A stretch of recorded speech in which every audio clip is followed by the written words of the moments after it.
time since taking power, support for the ANC has slipped below 50% in an election following its former leader's incarceration and attempted insurrection. And growing factionalism, is the ruling party's dismal performance at the polls enough to kick it back into gear? And very importantly, will any of the top six face repercussions for the terrible voter turnout? And does this put more power in the RET faction's hands?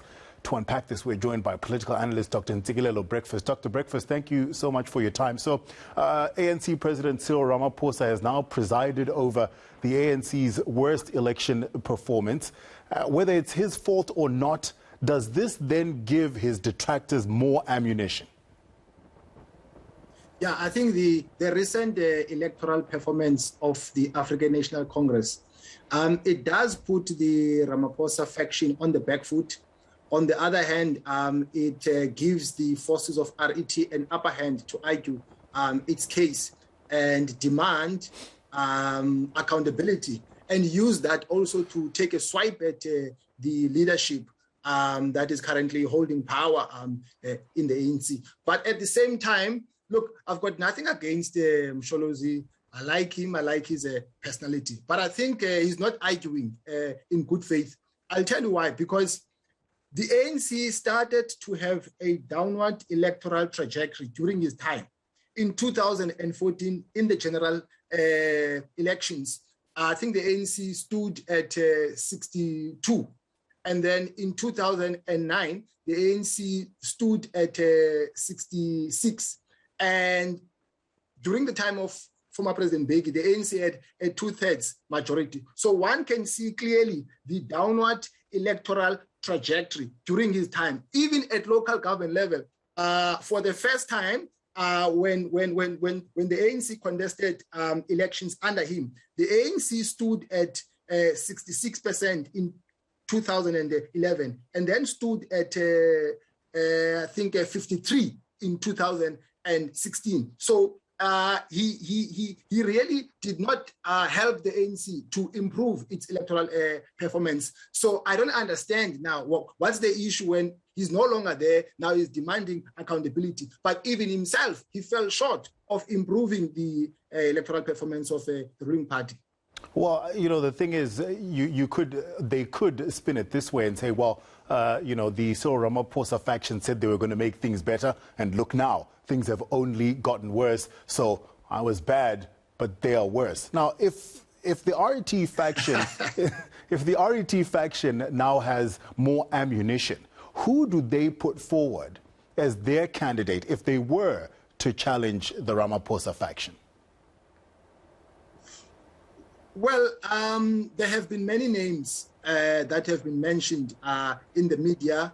The name of the SG of the ANC, the suspended SG. But if his case is still on, maybe they might put another name forward. But I don't think that is going to be an issue. I think the issue for them is to bounce back to power, because you need political power in order to, you know, have access to resources. Also, political power protects people from being prosecuted. That's why they have a problem being out of power at the moment. Dr. Breakfast, is it time for ANC President Ramaphosa to stop his unity approach and seriously consolidate his power? I think one of the hallmarks of the ANC is denialism. Maybe it's because it is inspired by Stalinism. They like to deny the obvious.